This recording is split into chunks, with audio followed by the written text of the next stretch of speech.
피해 볼 만큼 받고 더 이상 빠질 만한 여지가 상대적으로 적다. 기업이 바닥을 치는 경우가 거의 구조조정이에요. 빠지면 뭐 조금씩 모아나가지 몰라.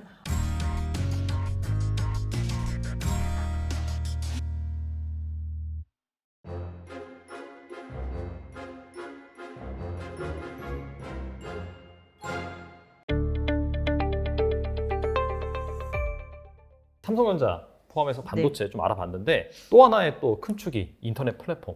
여기도 사실 그 CPI 낮아지면서 엄청나게 되돌렸잖아요. 뭐 카카오 같은 경우에는 뭐 10몇 프로 오르고 네이버는 뭐 9% 오르고 카카오페이는 상한가도 치고 막 그랬었잖아요. 맞아요. 그래서 일단 그 이 인터넷 플랫폼주 좀 바닥은 나온 것이 좀 궁금하거든요. 저는 그렇게 보고 있어요. 저는 거짓말이 아니라 제가 네. 제가 카카오뱅크를 네. 그래도 카카오 그룹 중에서 많이 빠지고 그래도 이거는 실적이 좀 되고 뭐 대출도 있으니까 괜찮겠지 하고서 제가 개인 계좌에 정말로 거짓말이 아니라 조금 산악봤거든요. 근데 이 바닥이겠지 하고 샀는데 네. 끝없이 빠지는 거예요. 항상 그렇죠. 내가 뭐지? 막 이러면서 네. 난 진짜 바닥에 샀는데 나 몇 토막 난 거 산 건데 공소도 막 마이너스 30몇 프로 막 이렇게 가는 거예요. 와. 그래서 내 인생에 이거 원금이 오는 날이 올까? 근데 원금 이상 넘어가 버렸어요. 그렇게 많이 순식간에. 정말. 그래서 내가 대단하다. 이게 쇼커버의 힘인 거잖아요. 그렇죠, 사실. 카카오 그룹주들 다 쇼커버. 그다음에 뭐 플랫폼 주식들 다 쇼커버 다 들어오면서 게임주도 그랬었고요. 그죠? 그다음에 뭐 크래프톤도 막 쇼커버 많이 들어왔었고요. 그다음에 지금 뭐 카카오뱅크 페이 뭐 게임 그죠? 카카오 막 이런 거 다 쇼커버 플랫폼 기업들. 저는 좀 그런 생각을 해봐요. 잘 생각해 보세요. 경기는 변한 게 없어. 네. 기업들의 실적도 딱히 좋아질 것 같지 않아. 당분간은. 그죠? 근데 일단 시장은 금리가 빠네. 더 이상 어디 이상까지는 안 올라갈 것 같은 느낌적인 느낌이야. 그죠? 네네. 근데 경기는 침체로 갈 수도 있어. 나중에. 네. 그죠? 그러니까 금리는 더 이상 안 올라간다는 시그널이 올라올 만큼 많이 올라왔고 혹여라도 경기가 침체로 간다라면은 금리 인하로 갈 수도 있겠죠. 그렇죠. 그렇다면 금리 때문에 피해를 본 섹터이면서 경기에 그닥 영향을 안 받는 섹터라고 산다라면은 제조업이 아니어야 되겠고 소비적으로 봤을 때도 가격적인 부분에 있어서 저항력이 없는 회사들이어야 되겠고 그죠? 그 다음에 경기에 경기하고 둔감한 민감이 아니라 경기 둔감주라고 해야 되겠다. 방어적일 수도 있겠습니다만 그런 쪽으로 눈길이 쏠리지 않을까. 그러니까 결과적으로는 금리 인상에 대한 피해는 볼 대로 다 봤는데 더 이상 경기가 안 좋아진다라면은 실질적으로 그죠?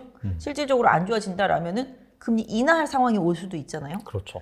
그런데 해당 기업들은 이미 피해를 많이 봤어. 근데 금리 인하가 되면 이 기업들한테는 오히려 호재예요. 네. 금리가 올라간다고 그렇게 많이 빠졌으니까. 그죠? 금리가 올라간다고 그렇게 많이 빠졌는데 경기가 둔화된다고 해서 이 기업들의 실적이 갑자기 안 좋아질 개연성이 상대적으로 적다. 다른 경기 민감주나 그죠? 소비주들보다는. 네. 그렇기 때문에 저는 플랫폼이나 뭐 게임주나 그다음에 뭐 이런 것들이 바이오도 마찬가지가 되겠습니다. 이런 것들이 다 금리 때문에 큰 피해를 이미 봤지만 경기에 그렇게 영향을 받지 않은 섹터다. 그렇게 보신다라면은 일단 플랫폼 섹터나 게임 섹터, 바이오 섹터 이쪽들은 피해 볼 만큼 받고 더 이상 빠질 만한 여지가 상대적으로 적다. 라고 생각해 볼 수 있을 것 같아요. 제가 만약에 기관도 그렇고 만약에 외국인이라고 봤을 때도 피해를 볼 만큼 봤는데 맞아요. 더 빠질 여지가 상대적으로 적고 실질적으로 경기가 정말 침체로 갔을 때 제조업이 아니기 때문에 소비적으로 영향을 덜 받고 그죠? 그리고 지금 아시잖아요. 미국에 있는 뭐 메가테크, 빅테크 기업들 사람 자르느라고 정신이 없어요. 그죠? 다 자르고 있잖아요. 그죠? 네. 뭐 인원 20% 감축했네, 뭐 잘랐네. 하다못해 머스크는 사람 잘못 잘라가지고서 다시 돌아와줘 막 이러고, 그죠? 그럴 정도로잖아요. 네. 그래서 다 지금 감축이잖아요. 그럼 일단 비용 절감이 들어가죠. 비용이 줄어들었잖아요. 비용이 줄어들 만큼 이익이 될 거 아니겠어요? 그죠? 맞아요. 네. 그러니까 기술적인 방어적인 자리가 딱 왔다는 거죠. 그 메가테크 기업들은. 그렇다라면은 여기서 더 뭔가 안 좋아지지 않고 금리를 더 크게 미친 듯이 올리지 않는 상황이 된다라면은 일단 인건비가 축소된 부분만큼 공간이 생겼잖아요. 네. 그러니까 해당 기업들한테는 뭔가 더 나빠질 게 없는 구간이잖아요. 그렇기 때문에 개인적으로 뭐 네이버라든지 뭐 카카오라든지 뭐 게임주 큰 것들이라든지 이런 플랫폼 기업들 뭐 지금 최근에 뭐 엔터주들도 마찬가지가 되겠고요. 콘텐츠도 마찬가지가 되겠습니다. 뭐 물론 중국 때문에 뭐 일부 기대감이 올랐다고는 하지만 중국도 마찬가지예요. 게임이 무슨 마약이라고 그러더니만 이제는 성장해야 될 산업이다. 뭐 이렇게 얘기하고 있잖아요. 네네. 이 시점마다 다 다르니까 그런 부분들 생각해 본다라면은 상대적으로 경기에 둔감한 그동안 많이 금리 때문에 피해를 봤던 이 섹터주들이 상대적으로 방어적으로 나중에 변할 수가 있다라고 볼 수 있을 것 같아요. 바닥은 나왔고 그다음에 그런 뭐 매크로 환경 사실 지금 막 실적이 막 어떻게 되고 이것보다도 방금 말씀하신 이 매크로 환경이 약간 좀 정점에 다다르면서 심리적인 요인 때문에 확실히 좀 바닥을 지지하면서 나아질 가능성이 높다 그렇게 볼 수가 있겠네요. 비용 절감을 많이 하고 일단 기업이 바닥을 치는 경우가 거의 구조조정이에요. 맞아요. 금융위기 때도 저희 증권사, 은행 막 다 명퇴시키고 난 다음에 바닥 나왔잖아요. 네네. 그리고 또 뭐 다른 기업들 같은 경우 다 비용 절감하기 위해서 막 외국 같은 기업들은 보니까 비용 절감하려고 더 오히려 재택근무 시킨대요. 회사 내에서 쓰는 전기료라든지 뭐 이런 것들 비용 줄이느라고 뭐 그런 식이에요. 그러니까 지금 경기가 안 좋아질 걸 예상하니까 줄이면서 계속 몸집을 줄여나가고 있잖아요. 그러니까 그런 부분들이 좀 반응을 해야 되는데 제조업 같은 경우는 줄일 수가 없잖아요. 그죠? 네네. 결과적으로는 잘 팔려야 되는 부분이니까. 그래서 결과적으로는 좀 제일 힘든 게 마지막까지 제일 힘든 게 이제 제조업이라고 생각을 해요. 그래서 오늘 보시면 소비주 중에서 미국 최근에 월마트는 실적이 선방했는데 아 맞아요. 타겟이 맞아. 타겟이 안 좋았단 말이에요. 네. 근데 타겟은 다음에도 계속 안 좋다고 얘기를 한단 말이에요. 우리 20% 정도 좀 안 좋아질 거야. 뭐 이런 얘기 계속 하잖아요. 네. 이유가 뭐겠어요? 그동안 코로나 시대도 그렇고 미국도 소비가 계속 살아 있었잖아요. 근데 소비가 끝까지 살아 있었던 게 뭐였어요? 고가 물량을 매수해주는 고소득층, 중산층 이상, 네. 명품 소비, 비싼 거 소비 그쪽이 버텨줬었잖아요. 그래서 그동안 뭐 예전에 보면 신세계나 뭐 현대백화점이나 매출이 계속 잘 나왔던 게 그런 부분이단 말이에요. 근데 네. 경기가 안 좋아질 것에 대비하고 안 좋다라고 하다 보니까 이 돈 많은 사람들도 지갑을 닫기 시작하는 거예요. 그래서 타겟이 안 되는 거고 그 다음에 월마트 같은 경우는 필수 소비재, 먹는 거 위주로 되어 있잖아요. 네. 그리고 저가.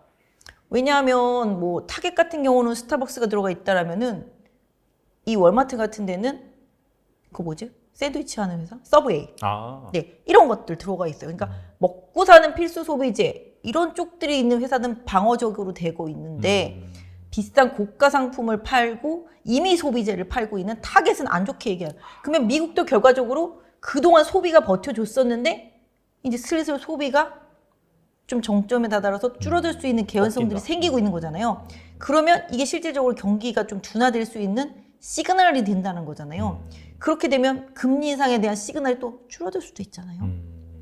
그렇게 오히려 침체 이퀄 호재가 되는 순간이 되는 거잖아요. 근데 이게 인위적으로 침체를 계속 유발시키는 건데 이 그런 거잖아요. 인위적으로 침체를 유발시키기 전에 죽기 직전에 일단 제세동기를 써가지고 살려내야 되는데 이미 죽어버리면은 제세동기 아무리 해도 살릴 수가 없잖아요. 맞아요, 네. 그래서 이게 너무 딥하게 들어가지 않게 좀 그걸 연준이 잘 조절을 해줘야 되는데 지금 보면 이제 소비, 강력한 소비력을 보여줬던 중산층 이상도 줄이고 있다. 이렇게 본다라면은 확실히 경기에 대한 부담이 슬슬 올라오고 있고 미국 집값 계속 빠지고 있잖아요. 맞아요. 이 집값 빠지는 부분들이 리드 타임이 있어가지고 그동안 소비 지표에 잘 반영이 안 됐었지만 이제 반영이 되기 시작하면 이 물가 지표 쭉쭉 빠져요. 그래서 시뮬레이션 돌려보면 내년 4, 5월 뭐 이렇게 보면은 소비자 물가지수 CPI가 4% 5%대까지 빠져요. 그러면 금리랑 비슷해지잖아요. 그렇죠. 그럼 금리랑 물가랑 비슷하면 금리를 가지고서 카드를 쓸 폭이 없잖아요, 거의.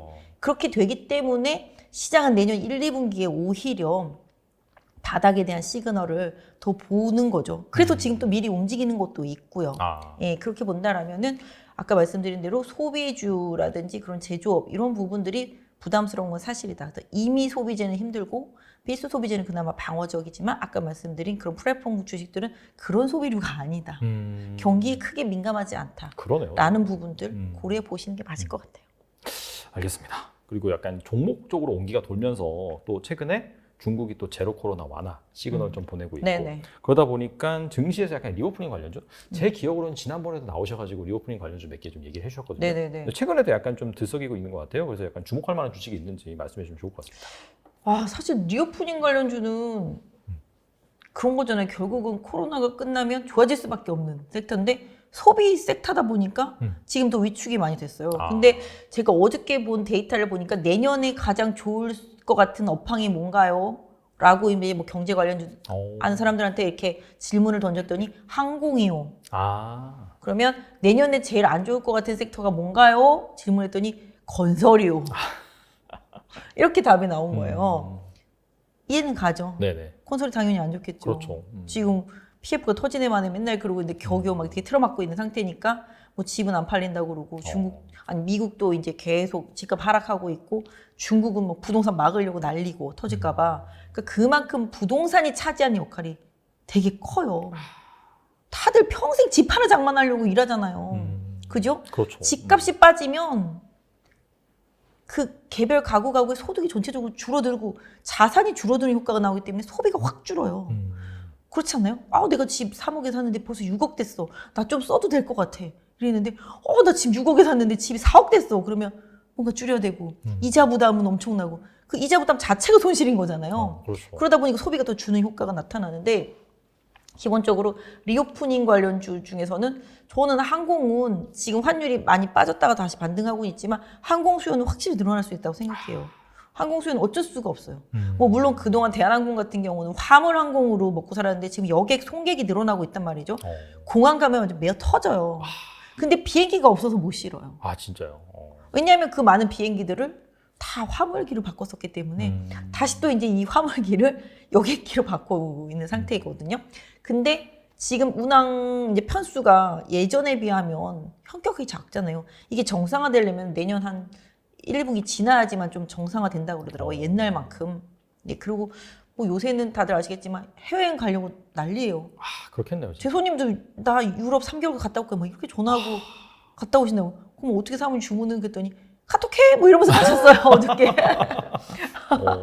뭐 그런 상태거든요. 그리고 뭐 저희 주변에서만 봐도 친구들 뭐 다 일본, 뭐 그다음에 싱가포르, 홍콩 이런 데 가더라고요 보니까. 그러니까 여객 수요는 충분해요. 근데 문제는 이제 뭐 저가 항공사들이 지금 이제 살아남기 위해서 이제 계속 증자도 하고 뭐 이러다 보니까 이게 이제 정상화되는 게 좀 많이 힘들죠. 그다음에 대한항공도 이제 아시아나라랑 기업 결합 심사하는 것도 지연되고 있잖아요. 그래서 조금 불편한 부분이 좀 있습니다만은 리오프닝주 중에서는 저는 여행이랑 항공 쪽 이쪽은 좋아질 수밖에 없다고 생각해요. 특히 여행도 치킨 게임이 끝났어요. 다 죽었어요. 정말 여행사들 다 죽었기 때문에 온라인 여행사 중에서 장점을 가지고 있고 구조조정 다 끝내놓은 하나투어, 뭐 모드투어 이런 쪽들 저는 내년 충분히 좋아질 수 있다고 생각하거든요. 그래서 빠지면 뭐 조금씩 모아나가지 몰라요. 아시잖아요. 여기 치킨 게임 끝났어요. 거의 중소형 여행사들 다 끝났어요. 그렇겠네요. 진짜. 없어요 지금. 그죠? 네. 직원들도 다 잘랐고. 그리고 그동안 또 나라에서 보조를 주면서 버텨왔었던 섹터고. 그래서 여행사들은 지금은 좀 힘들지만 내년에 분명히 좀 좋아질 수밖에 없다라고 생각해 본다라면은 지금 바닥이다라고 생각해 보실 수가 있겠고, 뭐 물론 그 실적 개선의 폭이라든지 적자 개선의 폭이 뭐 심리적인 부분에 있어서 상대적으로 마음에 안 들 수는 있겠지만 결국 내년에 좀 좋아질 수 있을 거라고 보겠고, 항공도 지금 환율 때문에 부담이 상당히 컸죠. 리스비가 많이 드니까. 그렇지만 이제 수요는 계속 늘 수 있다라고 보실 수가 있겠죠. 최근에 보면 소비주에서 화장품도 올라와요. 이거 왜 올라오겠어요? 너무 많이 빠지니까. 너무 많이 빠지니까 올라오는 부분이에요. 네. 근데 사실 뭐 근데 이슈는 뭐 광군제 때 뭐 LG생활건강 잘 팔았더라 이러면서 LG생활건강 바닥치고 올라오는 거죠. 그러니까 워낙 많이 빠지다 보니까 조만한 호재에도 반응을 해요. 화장품 주식들이 몇 토막이 났잖아요. 그렇죠. 그러다 보니까 이거 필수 소비재입니다. 경기 안 좋아진다고 머리 2번 감고 1번 감고 이러지는 않잖아요. 그 정도는 아니죠. 씻어야 되는데 뭐 한 달에 한 번 씻고 이런 거 아니잖아요. 그럼 절대 안 되죠. 여자분들 이제 마스크 슬슬 벗으면 네. 화장 또 해야 되는 부분이 있고, 그죠? 그동안 눈만 그리고 다니다가, 그죠? 네. 그렇기 때문에 최악을 본 섹터잖아요. 그러다 보니까 조금이라도 개선되는 시그널에 좀 반응을 한단 말이에요. 그러니까 소비 섹터, 리오프닝 섹터에서 본다라면은 뭐 카지노는 뭐 일본 수혜를 많이 본다고는 합니다만은 제가 봤을 때는 그래도 좀 안심할 수 있는 섹터가 이제 여행 섹터하고 이제 뭐 항공 섹터는 좀 환율 영향 받긴 하지만 조금씩 좋아지고 개선될 수 있다. 리오프닝 섹터에서는 그런 정도 좀 보시면 되실 것 같고요. 뭐 소비주 전반이 다 리오프닝 섹터긴 합니다만은 리오프닝 섹터가 좋아지는 게 소비가 좋아지는 거라고 보시면 돼요. 근데 그렇죠. 사실 리오프닝 섹터 안에서는 항공이나 여행 같은 경우는 내가 지금 2년을 못 갔는데 뭐 이런 거잖아요. 한 번은 간다. 다른 거 안 쓰더라도 뭐 이런 느낌이잖아요. 그래서 지금은 조금 어려운 상황이지만 지난번에 되게 잘 갔거든요. 리오프닝 섹터 되게 잘 갔었는데 뭐 국내 코로나도 다시 또 늘어나고 그러니까 쭉쭉 빠지긴 합니다. 근데 진짜로 왜 외국인 관광객들이 들어오고 많이 들어오고 우리도 많이 나가겠지만 실질적으로 좋아지면은 뭐 지금 망가져 있는 면세점도 좀 개연성을 찾아내겠죠. 그러니까 뭐 면세점이나 항공이나 여행 이런 쪽들은 예의주시하면서 볼 필요는 있을 것 같습니다. 2020년, 2021에 돈 못 번 사람들은 정말 부끄러워요. 그건 아무나 돈 못 돼요. 모든 사람이 돈 버는. 근데 그게 저는 또 2030년 전후로 온다고 봐요. 그럼 그때까지 아무것도 안 하니 아니거든요. 그때 왔는데 여러분 준비를 안 하고 있으면 못 잡아요.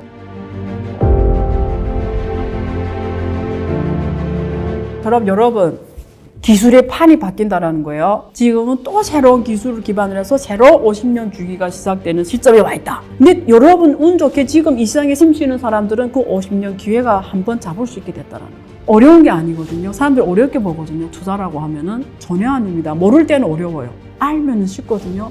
근데 이런 얘기를 누가 해주네 안 해주네에 따라 하늘과 땅 차이입니다. 그런 얘기를 해줄 거예요. 98년에 구글, 애플, 중국의 알리바바, 텐센트, 아마존 이런 기업들처럼 그 시작점이다 지금. 그런 사람들이 2.5% 안에 있는데 maybe 당신이 그 2.5% 들 수가 있다. 그런 시야, 인사이트를 주는 시간이 되도록 제가 하려고 하는 겁니다.